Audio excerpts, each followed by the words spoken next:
4 in this case takes place in the United Kingdom on the 19th of June, 2003.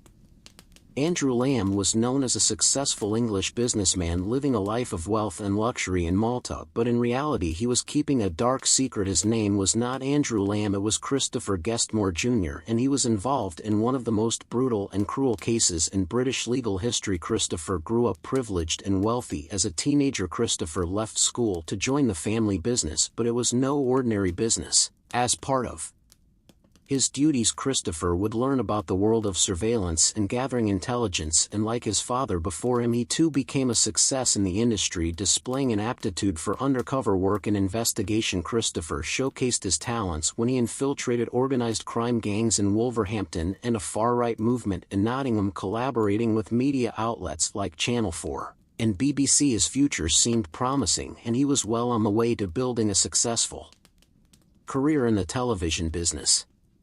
However, fate took a dark turn when he crossed paths with one of Manchester's most notorious gangsters, John Wilson, a man with an incredibly violent reputation. He drew Christopher into the world of crime, leading him to commit horrific act. Also working with Wilson was a man named Brian Waters, a 44-year-old cannabis dealer who was growing plants at Burnt House Farm near Cheshire. He set up the farm at Burnt House with his son and daughter, who were adults, and a man named Solomon Razak. Whilst Brian dealt for Wilson, he kept this operation secret, and the operation made around £3,000 a month. Brian had contacts in the Netherlands, and he would often broker deals between Wilson and his other Dutch associates. In 1999, during a return trip to the UK from Holland, Brian was caught at a port with £20,000 in cash. This cash belonged to John Wilson. The money was of course from dealing illegal substances, and because Brian couldn't give a reason where this money had come from, it was confiscated. Despite this incident, Brian and Wilson's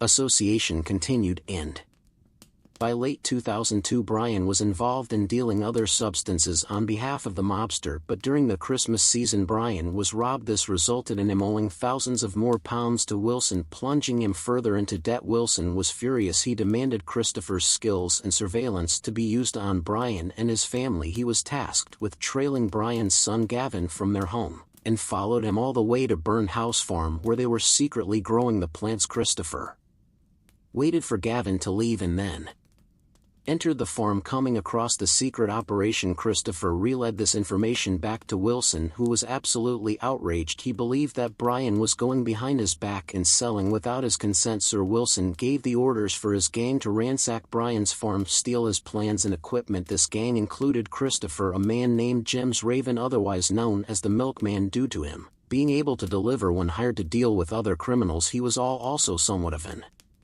intimidating man with tattoos that read "Maniac" and "Proceed with caution," and there was a good reason for these tattoos. There was also Otis Matthews, who was Wilson's right-hand man and someone who was capable of extreme violence, and finally David Moore. And David would play a no part in what was about to unfold. He was there to keep watch for the police whilst the other gang members ransacked the farm, but more on his part later. Wilson got these 4 men to do his dirty work and sent them over to the farm. When these men arrived, nobody else was there. They began loading all of the plants and equipment into a van they had brought with them, stealing everything of value. They drove the loaded van away to another location and returned to the farm to send a message. Suman Razak arrived at the farm to tend the plants, completely oblivious to the horrors that awaited him. Little did he know that his life was about to change forever as he was ambushed by the men sent by Wilson. As he entered the farm, Razak injured a relentless barrage of punches and kicks to his face. The men started demanding for money, but Razak had no idea what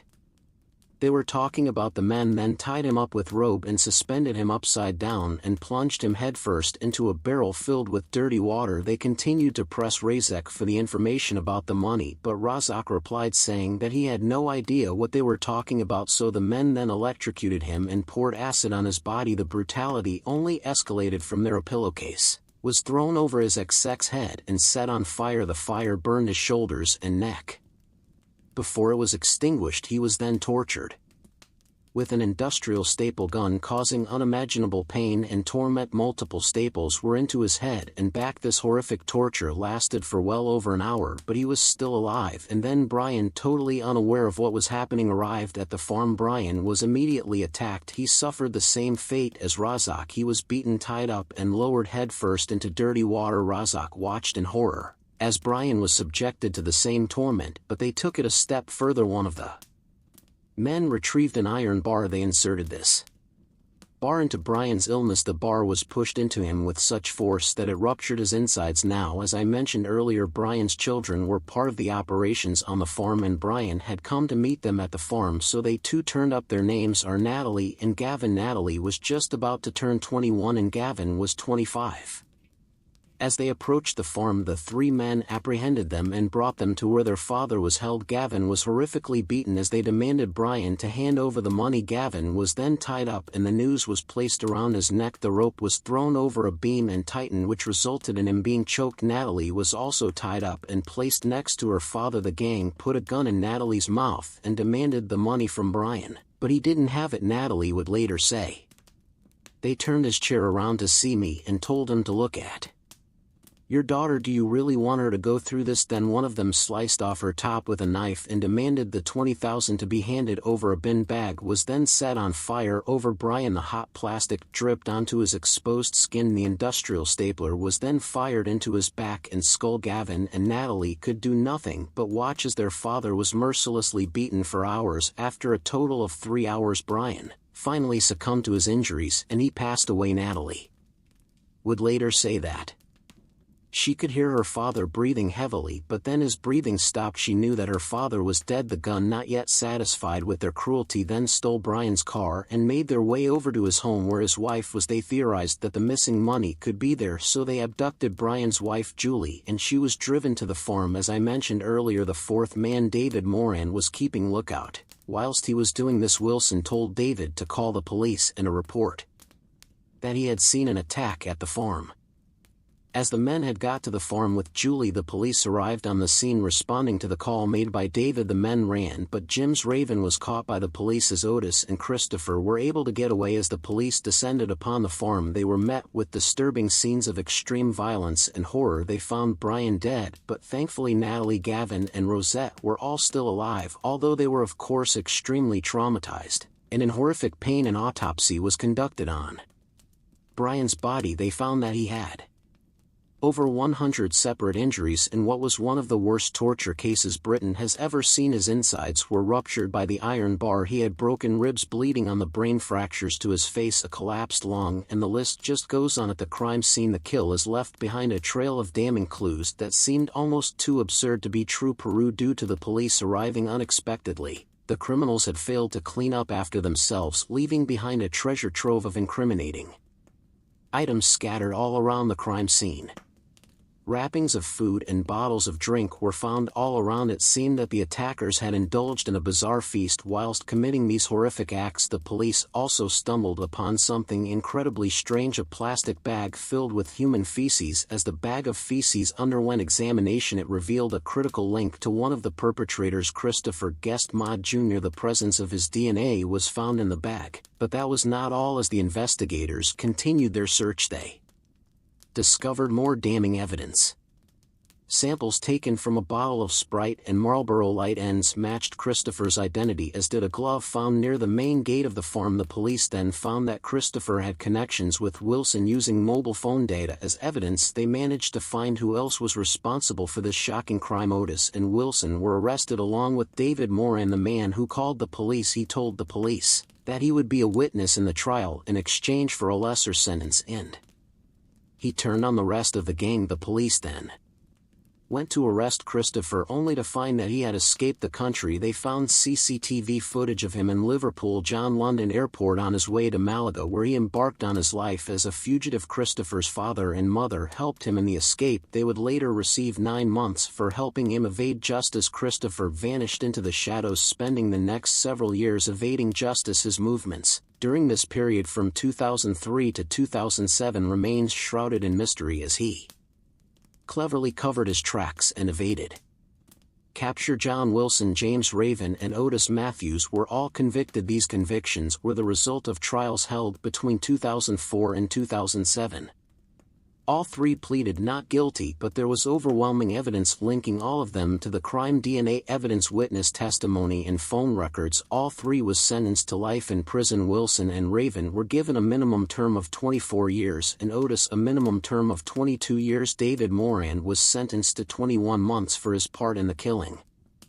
Helped the police with the case. Because of this, he will remain in witness protection for the rest of his life. Meanwhile, Christopher moved from country to country. He found refuge in the Mediterranean haven of Malta, where he assumed a new identity, Andrew Lam. In this exotic paradise he lived a life of luxury. He lived in a grand villa, drove a posh, and worked as a luxury yacht captain. To those who knew him in Malta, he was a seemingly successful British businessman with connections that reached his bar as the Moroccan royal family in the Egyptian military. As Christopher settled into his new life of luxury, he believed he had successfully escaped justice. He immersed himself in a world of wealth and prestige, relishing in the illusion of safety and freedom. However, the police were actually closing in on him for 16 long years. Christopher Guestmore Jr. managed to elude justice, but in May of 2019 Christopher's name appeared on Europe's most wanted list. Just 4 weeks after this listing, Christopher was identified and caught throughout the painstaking extradition proceedings that followed. He clunked his new identity of Andrew Lam, which further complicated the process, but his true identity was soon exposed and he was brought back to the United Kingdom. March of 2021 marked a pivotal moment as the trial of Christopher commenced at Chester Crown Court. He was charged with murder, but he denied any wrongdoing and proclaimed his innocence. During the trial, Christopher's demeanor seemed composed and polished when he was questioned by his own barrister, but as the prosecution cross-examined him, his facade began to crack. The once brash and arrogant man now appeared to be unsettled, with evident gaps in his account and evasive answers. In a rather dramatic twist, Christopher received unexpected support from his godfather, Stephen Hayes. Stephen claimed that he was with Christopher on the night of the murder and that they went to a wine bar together. This testimony suggested that Christopher could not have been at the scene of the crime, leading the jury to deadlock, resulting in a retrial in November. However, this time the jurors were not swayed by the new account, as overwhelming evidence was presented over the course of a month. Despite Christopher's protests of innocence, it became very clear that he had been an eager participant in the heinous violence inflicted on behalf of Wilson. After 18 years, Christopher was found guilty and he was sentenced to life in prison with a minimum term of 24 years. It then came out that Christopher and James Raven were undercover TV researchers who investigated the criminal underworld on behalf of the BBC. They were paid £52,000 by the BBC for just one job, despite them knowing full well that they were part of the criminal underworld. The case of Brian Waters is one of the most horrific in British legal history and has left a lasting, unimaginable pain on his family. Rosette, Julie, Gavin and Natalie continue to bear the heavy burden of that fateful day, grappling with emotional scars and regular flashbacks.